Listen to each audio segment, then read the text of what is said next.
بسم اللہ الرحمن الرحیم۔ السلام علیکم۔ محترم ناظرین، شیر خدا کے شیر بیٹے اپنے تمام اثاثے لٹانے کے بعد گھوڑے پر سوار ہوتے ہیں۔ اپنے چاہنے والوں کے لاشیں اٹھا اٹھا نڈھال ہو چکے ہیں، لیکن اب بھی چہرے پر شجاعت حیدری کی جھلک نمایاں ہے۔ شمر اور عمرو بن سعد جب ذوالفقار حیدری کو میدان کی طرف آتے دیکھتے ہیں تو پریشانی سے پیشانی پر بل پڑ جاتے ہیں۔ دنیا کا یہ واحد موقع تھا کہ جہاں ایک طرف 22,000 کی فوج تھی اور دوسری طرف صرف ایک شخص اپنی تلوار لیے گھوڑے پر کھڑا تھا، اور شاہد ہی ایسی ڈرپوک فوج آپ نے دیکھی ہو کہ 22,000 میں ایک بھی ایسا مرد نہیں ہے جو تنہا نواسۂ رسول شیر خدا کے شیر کا مقابلہ کرنے کا سوچ رہا ہو۔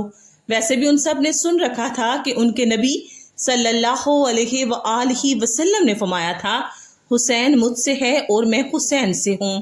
لیکن بدبختوں کی آنکھوں پر لالچ اور طمع نے پردہ ڈال رکھا تھا۔ ہر کوئی دربار یزید میں اونچا مقام اور انعام و اکرام حاصل کرنا چاہتا تھا۔ اب بھی سبھی ایک دوسرے کا منہ دیکھ رہے تھے کہ اس شہسوار کربلا کا مقابلہ کون کرے گا۔ محترم ناظرین، انفرادی جنگ جو عربوں کا شیوا تھی، جہاں جنگ میں ایک آدمی کے مقابلے میں ایک آدمی آتا ہے اور لڑائی ہوتی رہتی ہے، شجاعت حیدری کے وارث کو دیکھ کر یزیدی فوج نے نہ صرف انفرادی جنگ ترک کی بلکہ اجتماعی حملہ کرنے کی بھی کسی کی جرت نہ ہو رہی تھی۔ ویسے بھی اس ساری فوج نے سن رکھا تھا کہ سامنے وہ گھڑ سوار ہے کہ جس کے بچپن میں ہی اس کی شہادت کے چرچے عام ہو چکے تھے۔ ایک دفعہ حضرت جبرائیل امین حضور اقدس صلی اللہ علیہ وآلہ وسلم کی بارگاہ میں حاضر تھے کہ وہاں حضرت امام حسین بھی تشریف لے آئے اور حضور پاک صلی اللہ علیہ وآلہ وسلم کی گود مبارک میں بیٹھ گئے۔ جبریل امین نے عرض کیا، اے اللہ کے رسول، آپ کی امت آپ کے اس بیٹے کو شہید کر دے گی۔ حضرت جبرائیل علیہ السلام نے مقام شہادت بھی بتایا اور مٹی بھی پیش کی۔ محترم ناظرین، دیکھیے ذرا، منظر کشی کچھ یوں ہے کہ اکیلا گھڑ سوار 22,000 کے لشکر کی طرف بڑھ رہا ہے تو دوسری طرف لشکر کا امیر عمر بن سعد شمر سے مشورہ کرتا ہے کہ ہمیں حسین پر تیروں کی برسات کرنی چاہیے، کیونکہ اگر وہ ہماری صفوں تک پہنچ گئے تو ہمارے سینکڑوں سپاہی اپنی جان گنوا بیٹھیں گے۔ اب حال یہ ہے کہ نواسۂ رسول صلی اللہ علیہ وآلہ وسلم حضرت امام حسین میدان کی طرف بڑھ رہے ہیں اور بزدل فوج دور سے ہی تیر چلا رہی ہے کہ کہیں اگر یہ ہمارے قریب پہنچ گئے تو ہم بچ نہیں پائیں گے۔ امام عالی مقام کو تیر لگ چکے ہیں۔ شمشیر حیدری پر پورا لشکر یکبارگی سے حملہ آور ہوتا ہے۔ خوف کے مارے فوجیوں کی گردنیں کٹ رہی ہیں۔ سینکڑوں یزیدی فوجی جہنم واصل ہو چکے ہیں کہ اچانک امام عالی مقام کو اذان کی آواز آئی اور آپ نے اپنی تلوار روک دی اور نماز پڑھنے کی مہلت مانگی۔ یہی وہ وقت تھا کہ جب شمر کے جوش دلانے پر مالک کندی نے پیچھے سے ایک ایسا وار کیا کہ تلوار کلائے مبارک کو کاٹتی ہوئی کاسۂ سر تک پہنچ گئی۔ خون کا فوارہ نکل پڑا۔ جیسے جیسے وقت گزرتا گیا، امام کے جسم پر تلوار، نیزوں اور تیروں کے زخم بڑھتے جا رہے تھے، لیکن پھر بھی کسی کی ہمت نہ تھی کہ شجاعت کے اس کو ایک گراں کو شہید کر سکے۔ شمر ملعون کے کہنے پر سب نے تیروں کی برسات کر دی۔ خولی بن یزید نواسۂ رسول صلی اللہ علیہ وآلہ وسلم کا سر کاٹنے کے لیے آگے بڑھا، لیکن ہاتھ کانپ گئے۔ پھر شکی القلب، بدبخت اور ذلیل سنان بن انس آگے بڑھا اور انعام و اکرام کے لالچ میں امام عالی مقام کا سر تن سے جدا کیا۔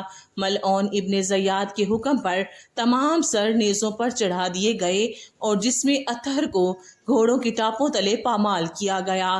محترم ناظرین، شہادت حسین رضی اللہ تعالی عنہ تاریخ انسانی کا ایک غیر معمولی واقعہ ہے کہ پیغمبر کے پیروکاروں نے اپنے نبی صلی اللہ علیہ وآلہ وسلم کے نواسے کو بے دردی سے شہید کر کے ان کا سر اقدس نیزے پر سجایا۔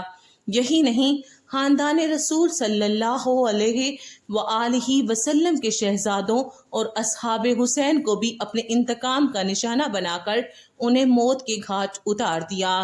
نواسۂ رسول حسین ابن علی رضی اللہ تعالی عنہ اور ان کے 72 جانثاروں کے خون سے کربلا کی ریت ہی سرخ نہیں ہوئی بلکہ اس سرخی نے ہر چیز کو اپنی لپیٹ میں لے لیا۔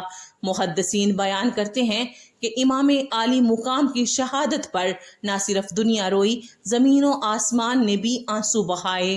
محدثین بیان کرتے ہیں کہ نواسہ رسول صلی اللہ علیہ وآلہ وسلم کی شہادت کے وقت بیت المقدس میں جو بھی پتھر اٹھایا گیا اس کے نیچے سے خون نکلا۔ شہادت حسین کے بعد ملک شام میں بھی جس پتھر کو ہٹایا گیا اس کے نیچے سے خون کا چشمہ ابل پڑا۔ محدثین کا کہنا ہے کہ شہادت حسین پر پہلے آسمان سرخ ہو گیا پھر سیاہ ہو گیا۔ امام طبرانی معجم الکبیر میں محمد بن سیرین سے روایت کرتے ہیں کہ حضرت امام حسین رضی اللہ تعالی عنہ کی شہادت کے وقت آسمان پر سرخی چھائی رہی۔ اس کے علاوہ امام بہقی نے اپنی کتاب دلائل النبوت البہقی میں یہ روایت نقل کی ہے کہ حضرت علی بن مسخر نے اپنی دادی سے یہ روایت کی کہ انہوں نے کہا کہ امام حسین کے زمانہ میں میں کم عمر دوشیزہ تھی، اس وقت آسمان کئی دنوں تک جمے ہوئے خون کی مانند ہو گیا تھا۔ حضرت امام حسین کی شہادت کے بعد سیدزادیوں کو قیدی بنا لیا جاتا ہے۔ اب اسیران کربلا کا قافلہ شہیدوں کے سروں کے ساتھ کوفہ کی جانب روانہ ہو جاتا ہے۔ ادھر کربلا کی ریت پر سیدزادوں کے جسم بغیر سروں کے بے غور و کفن بکھرے پڑے ہیں۔ اللہ اکبر۔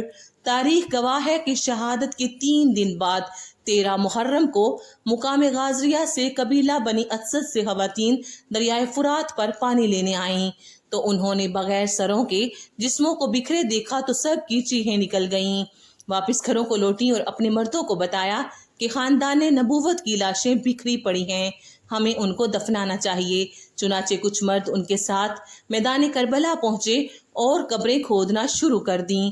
سبھی جنازہ پڑھنے کے لیے تیار تھے کہ اتنے میں ایک گھوڑا سوار شخص آیا اور حضرت امام حسین رضی اللہ تعالی عنہ کے جسم کے ساتھ لپٹ کر رویا۔ اس شخص کا روب و دبدبا اتنا تھا کہ ان کے لیے مصلی خالی کر دیا گیا۔ انہوں نے نماز جنازہ پڑھایا اور پھر ایک ایک جسم کو نام سے پکارتے اور دفن کرتے رہے۔ سب سے آخر میں حضرت عباس علمدار کو دفنایا گیا۔ جب وہ گھوڑا سوار جانے لگا تو قبیلہ بنو اسد نے پوچھا کہ آپ کون ہیں؟ جواب ملا، میں علی بن حسین ہوں۔ یہ کہہ کر چل دیے اور نظروں سے اجل ہو گئے۔ آخر میں اللہ رب العزت سے یہی دعا ہے کہ اللہ پاک ہمیں نبی آخر الزماں حضرت محمد صلی اللہ علیہ وآلہ وسلم اور ان کی پاک اولاد پر اپنی جان نثار کرنے والا بنا دے اور ہمارے گناہوں کو بخش دے اور ہمارا حشر بروز قیامت حضور پاک صلی اللہ علیہ وآلہ وسلم اور ان کی آل پاک کے ساتھ کرے۔ آمین ثم آمین یا رب العالمین۔ محترم ناظرین، اس ساری ویڈیو میں کوئی غلطی کوتاہی ہوئی ہو تو آپ سب سے معافی کی طلبگار ہوں۔ اللہ حافظ۔